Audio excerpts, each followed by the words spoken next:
Growing up in Armagh, it's one of those cities that you encounter art a lot because, with the two cathedrals and then going to school at St. Pat's, it was always interesting having to pass by the cathedral on the way to school. And I think that, it's impossible when you're walking around a city like Armagh to not sort of have all of the art and the architecture sit into your brains in some way or form, whether it be subconscious or consciously. So my first real contact with art, I think, was going to school at St. Pat's Grammar, and through the teacher there, that you could actually make a career and make a choice to try and make a career out of art. Before having gone to school, I hadn't really experienced it that much, but it was something I'd always done, painted, this made sculpture, but really going to St. Patrick's to do my A-levels was a real moment where I realised, this is a viable idea, a viable option.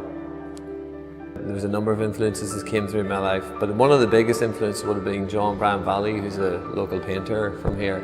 And when I was studying, the art teacher, Mr. Mohan, took me to John Bryan Valley's studio to see it. And that was when I had the real realisation that, I remember asking him as a cocky young student how much his paintings went for. And when he told me, I was like, okay, that sounds like an interesting career path. But I think that he really influenced me greatly because I was a big fan of his work and still am a big fan of his work.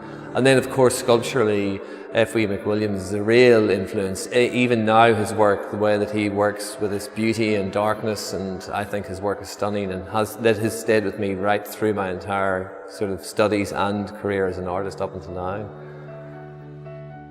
What I enjoyed most about growing up in Armagh was the vitality of living here as a young man, during a particularly difficult time, but as a lot of my contemporaries from here realised, you weren't aware of it, you weren't aware of what was going on around you, you were just sort of a participant in this sort of big moving thing, but it was a great place to live and to grow up.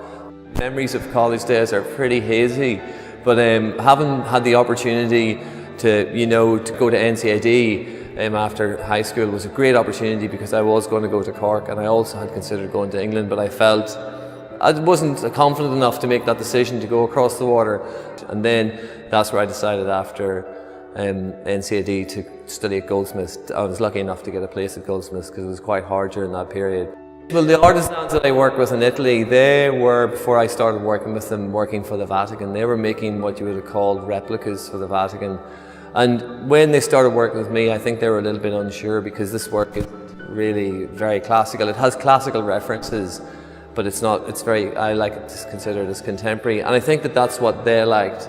And working in marble is a particularly painstaking process because, as I was saying, one mistake and you can destroy the piece, but also the time and the energy and effort it takes to actually make the sculptures.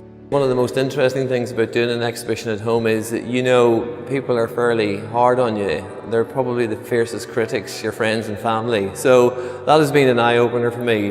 It's been wonderful coming back to do a show here. I couldn't imagine anywhere better to do an exhibition, and especially coming to the Marketplace, the Theatre and Arts Centre to do an exhibition. It's a great place to show, and as an artist from here, it's a great place to come back to put a show on.